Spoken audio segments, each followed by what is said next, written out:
Okay, so is this working? Okay, so thank you very much, Naoko Tosa, Kyoto University, and Goldsmiths for inviting me. I started out as a product designer. I studied product design at Stanford University and then went to MIT to get my master's in mechanical engineering. And I worked as a product designer. And my last product design project, my first artwork, was the connection machine CM1, CM2. This was the first commercial artificial intelligence supercomputer, and it was invented by Danny Hillis while he was still a PhD student at the MIT AI lab under Marvin Minsky. He was a friend of mine. And when I graduated, he asked me to come to Thinking Machines Corporation, where he wanted to build the connection machine, and he asked me to be the head of the product design. This machine has a forgotten technological legacy. The Google co-founder Sergey Brin learned parallel programming on this machine, and in fact, in 2010, Google bought MetaWeb, which was Danny Hillis's follow-on company, and the CTO of MetaWeb, Gianandrea, actually went to Google to become head of their AI. So this technology, which everyone on the internet says was a dead end, actually lives on in Google very strongly and in much of the AI technology that exists today. There's also an unknown design legacy. My friend Joanna Hoffman worked at Apple on the first Macintosh team and told me years later that the CM1 actually inspired Steve Jobs to change his sense of visual design, to make visual design primary for his products. And you see this in his NextCube and all the projects that came out of Steve Jobs and Apple after that. This was enough to convince, in 2010, the Museum of Modern Art in New York to acquire a machine for its permanent collection. And the photograph shows me very happy 30 years after the machine came out at the MoMA exhibit. So after that, I said, this was so much fun, I want to become an artist. So I went to Munich Academy of Fine Arts, was an art student for 6 years because in Germany, all universities are tuition free. And then finished up as a media arts student doing video installations. And then in 1994, I found myself in San Francisco and got hired by a company called Worlds Incorporated to be the producer and creative director of a project called Starbright World. This was to work with Steven Spielberg, the filmmaker, who is the chairman of the Starbright Foundation, to create an online virtual reality play space for seriously ill children. This year was the first year that this sort of virtual reality technology, interactive 3D computer graphics, could run on normal PCs instead of the $100,000 workstations that people like Scott Fisher had in his research laboratories. So this technology went on to become the standard technology used in all 3D games, which you know is a very big industry these days. But we started out with these very low resolution 640 by 480 displays. We were working with seriously ill children. So because of the nausea and the isolation that these children have to suffer under, we said no high-tech gear, no VR headsets that cause you to become nauseous. Let's encourage group activities, not isolated activities. And the kids would go into these virtual worlds, run around and look for E.T., who of course was Spielberg's avatar. So really from the beginning, I started talking with a friend of mine, Zara Hushmand, who is also a producer at Worlds Incorporated, thinking about how we could use this to make our own artworks. And so the very first one that I did with this technology is Beyond Manzanar. It was produced as a artist in residence at Yamas, Japan's first media art school over in Ogaki City, and actually premiered in 2000 at the Tokyo Metropolitan Museum of Photography. So now we're talking 2000, and the VR headsets are still not very good. Also, we wanted a group experience. We wanted families from, grandparents who had been in the Manzanar internment camp as children to be able to share the experience. So we showed it as a life-size projection, big enough so you feel like you were immersed in the image. And we used a very simple joystick as an interface because, you know, you can use these simple joysticks to steer a wheelchair through real life. So, of course, anyone can use them to steer through a virtual world. The content was a simulation of parts of the Manzanar internment camp, which was the first of over 10 internment camps to intern over 120,000 Japanese Americans in World War II. And in Manzanar, there were about 10,000. Now, Manzanar is very dry, very dusty. For the Japanese Americans, it was like hell. But Zara Hushman is Iranian American, and she went to Manzanar and said, for us, it looks like paradise. And you know that the Iranian Americans were also threatened with internment in the 1979-1980 hostage crisis. And so we wanted to make these parallel levels, the historic internment and the threat to intern Iranian Americans more recently, and overlaid these two levels on the same landscape. And of course, 1 year later, in 2001, the World Trade Center bombing, and until this day with Trump's Muslim ban, that this threat to Muslim Americans or Middle Eastern Americans is still very present. So I'm going to run some of the video and see if I can talk over and scroll past a little bit of this. So you see here the simulation using archival photographs, archival material, but also techniques of surrealism. So you're trapped not just by the barbed wire, but also by public opinion, by the media. And you have the feeling like you can go wherever you want. You choose where to go. But if you go inside the barracks, the door slams behind you. And you're trapped in the barrack with the ghosts. So these are all dramatic structures, dramatic elements that we had to develop in virtual reality because there was very little, there was nothing written about this sort of techniques. So here you escape into a Japanese room, which transforms you into a beautiful Japanese paradise garden.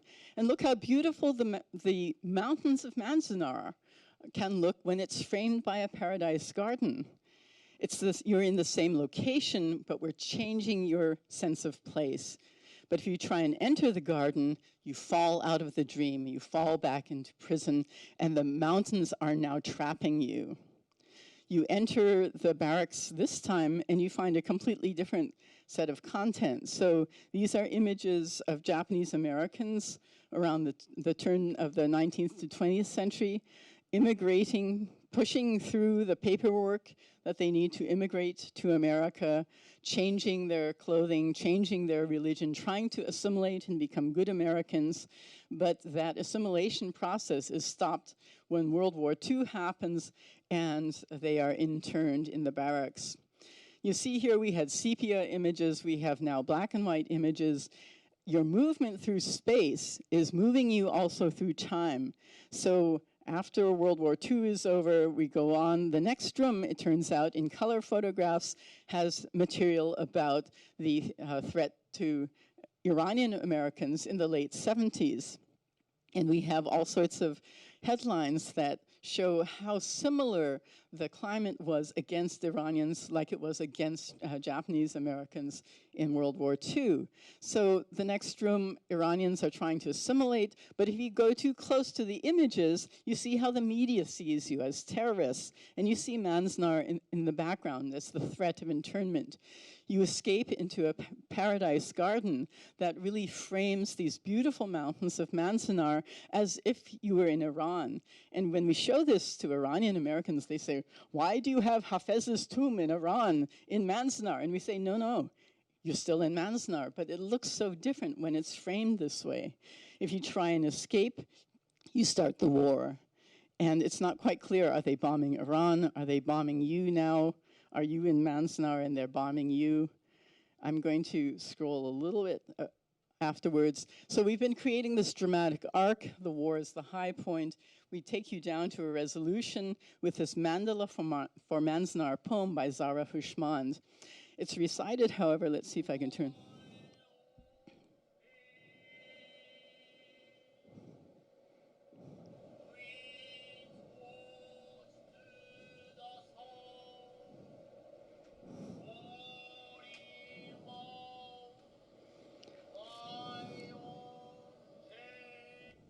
So it's being recited as in English, but as in the form of a norito by the Shinto priest Reverend Nobuyuki Tanahashi, who was a Yama student at that time. And he told us that because the gods are sensitive to how the prayer is recited, every time we play this, they will hear it and they will repeat the story that happened at Manzanar and try and prevent it from happening again. So after that piece, that had a very simple, let's say simple structure where every scene was like a bead on a necklace following after each other. Travels of Mariko Horo, the next piece I did, has a much more complicated structure with multiple heavens and multiple hells. Again, you decide in which order you go through them, or you move around and you are surprised to find out where you end up. This was produced with a Japan Foundation fellowship here at the Kyoto Art Center, and also subsequently at the MIT Center for Advanced Visual Studies. You can think of it as a 21st century Nanban Bunka artwork. This is the Japanese pre-modern art genre about foreigners and foreign lands. And it's sort of a reverse Marco Polo travel, where a Japanese time-traveling artist creates her own vision of the West, colliding Dante's Christian cosmos and Venetian iconography with the Buddhist cosmos and the Japanese hidden Christian iconography. For instance, here on your right, you see Maria Kannon, who is a real goddess, a syncretic goddess merging with the Madonna Maria and Kannon, so the Christian and the Buddhist religions. So let's see if I can scroll through this a bit. You start out in Mariko Horo's studio, and it's in the Venice Lagoon. So, of course, she has a gondola as her method of going between the islands. And then I'm actually going to scroll forward because this is it's a fairly large world, but I want to show you some ways that I used traditional computer graphic techniques, particle systems that are usually used to make fire or water or other flowing substances. But here I put images of angels, of bodhisattvas into the particle systems to create the sense of these flowing clouds of spirits and gods. We should get Maria, here we go.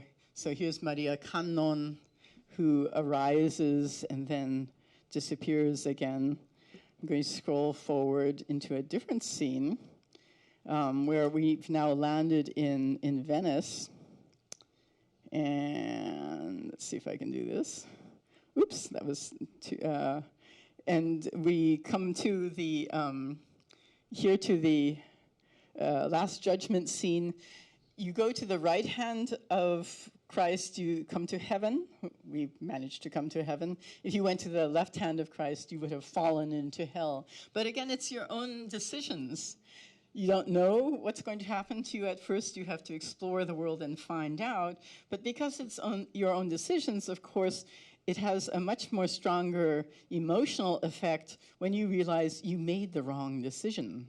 So here's another scene.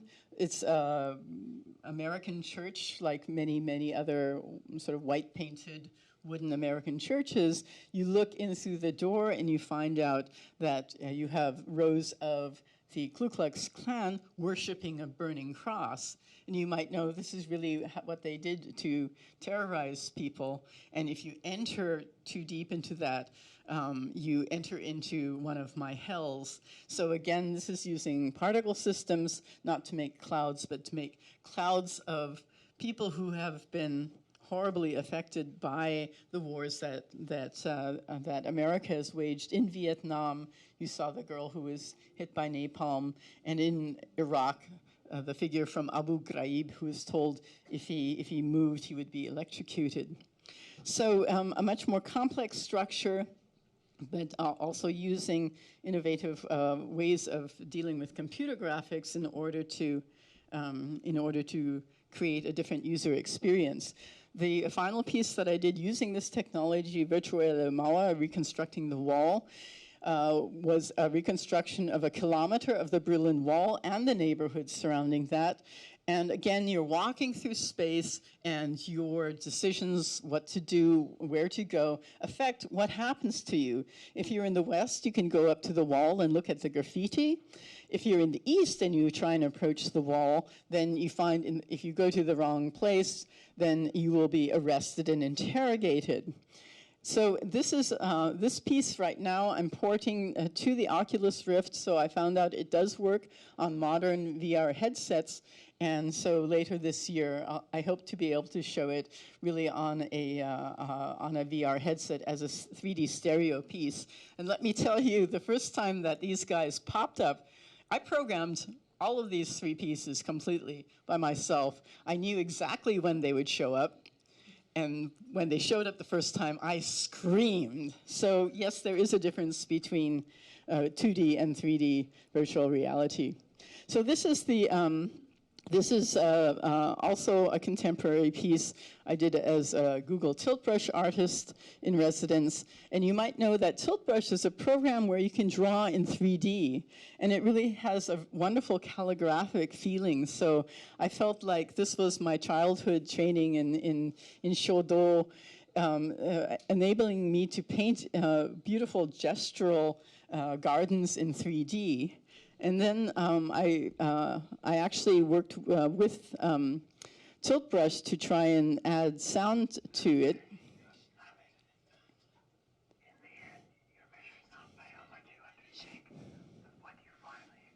I guess we don't have speakers.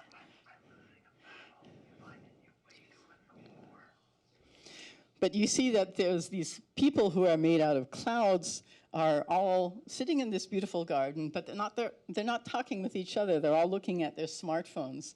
And the sound you hear is the sound of the mantras that they are receiving from their cloud gods on their mobile devices. So they're communicating only with their own cloud gods and repeating their own mantras, even though they're in this beautiful garden together.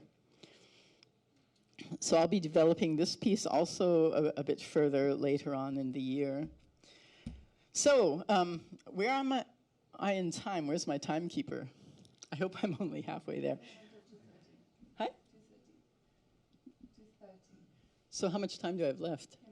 10 more minutes. Yeah, okay. All right. Okay, we're going to go a little bit faster. So in 2010 in October, my art practice changed substantially. Sort of out of the blue, I got an email from my friend Mark Squark, and he said, we're going to use GPS to put our augmented reality artworks inside the Museum of Modern Art. They don't know about this, and we're not going to tell them. And then, and that was the point when on smartphones, geolocative augmented reality became really possible. So I sent them this piece, which I call Art Critic Face Matrix. It's this grid of screaming faces saying, this is not art. And it worked very nicely. We got some nice publicity for this and our other pieces, and that was the beginning of our artist group, Manifest.ar. So after doing this intervention into MoMA, I was sitting there saying, well, what tops the Museum of Modern Art in New York? And I thought, well, I always like to go to the Venice Biennale. I live in Munich. It's very easy to get to. So I said, who in Manifest.ar wants to come with me? We're going to do this intervention. So 8 of us went to Venice, and I just have time to show you one piece that I did.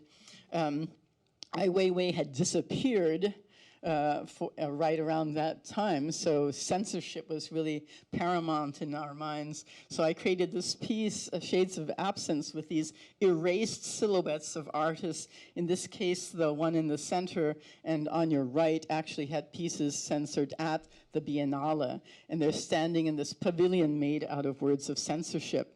So this technology allows us to place content anywhere we wanted. This is for the Brits in the audience. All hail Damien Hirst. When I heard that he was having a retrospective at the Tate Modern, and the Tate Modern says, be a part of the Tate, enjoy great art for free. So I thought, okay, that's an invitation. So I placed my augmented reality piece there, and of course you can see it in the Turbine Hall, because walls do not keep augmented reality art in or out. And this is my favorite piece, favorite screenshot here, where you can see where my inspiration came to remake Damien Hirst in the image of his own artworks. So these interventions got Manifest Star and us individually as artists a lot of attention, and we started getting commissions from FACT Liverpool, for instance, who had us work with scientists who use biosensors. So Will Pappenheimer and I, one of my Manifest.R colleagues, did this project, Bioskelters, where we used a heart rate monitor that you would put on, and you would walk through the city, and if you kept your heart rate at the correct level, then every 10 seconds, all of these flowers would be planted in your path. And here's the map that we had at the end of several days, where you can see how much new vegetation that we planted in Liverpool. Of course, it's all virtual. You can only see it on your smartphones. But I did another citywide project a little bit later, 2015, in Seattle, where I grew up and where my mother still lives. And we selected 18 sites around the city that had meaning for us as Japanese Americans. And we floated calligraphy in the sky. So my mother is a calligrapher. So we took her calligraphy and put it in the sky as an 21st century extension of the Asian aesthetic of having landscape paintings with calligraphy floating in the sky.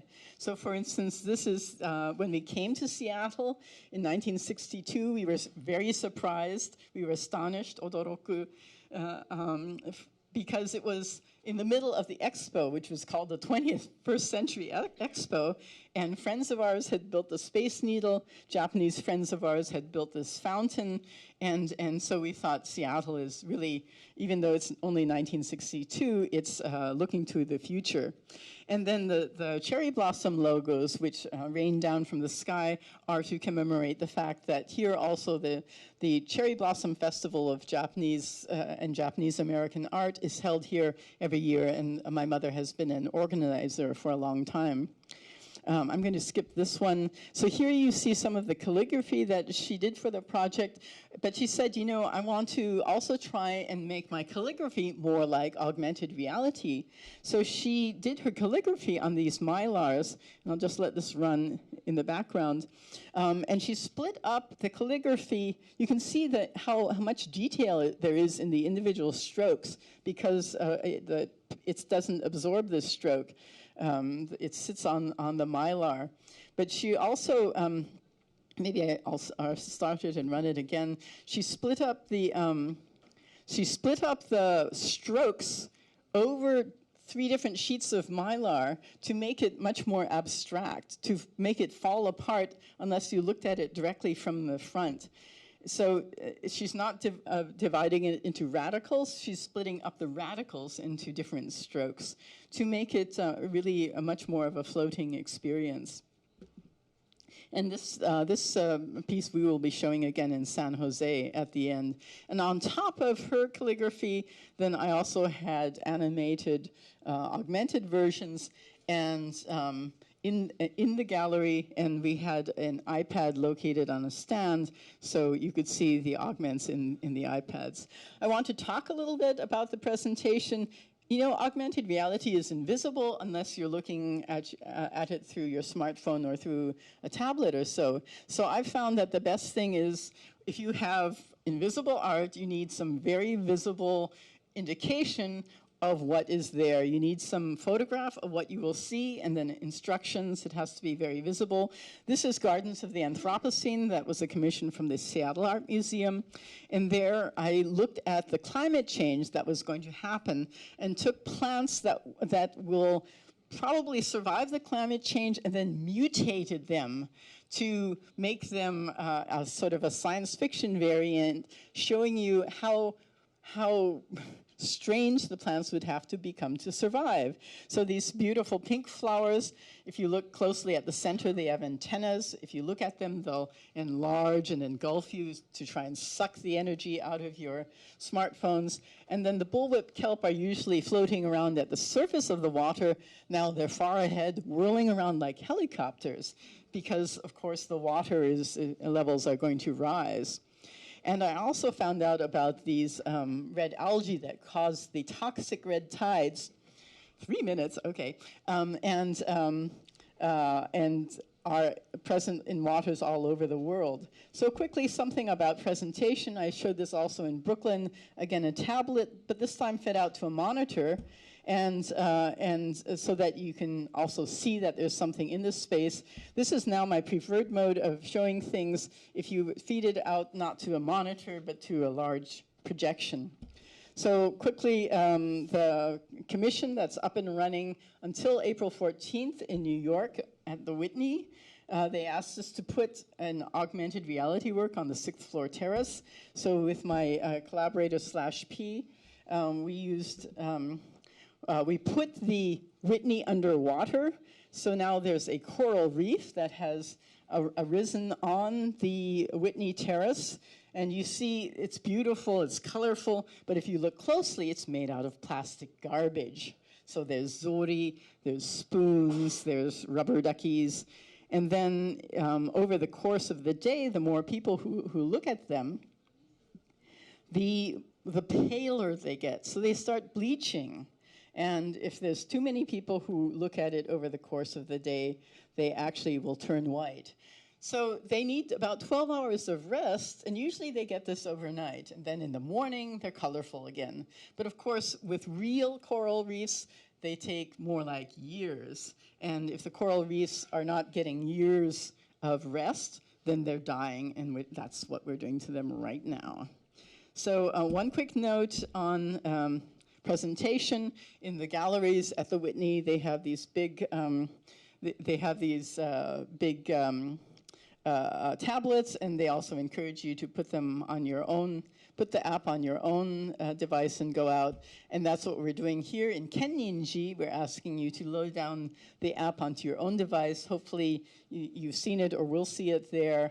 And if you get the lotus in the middle of your screen, it'll enlarge you and it will reveal its treasure, which is Eisai, who is the Kenninji founder.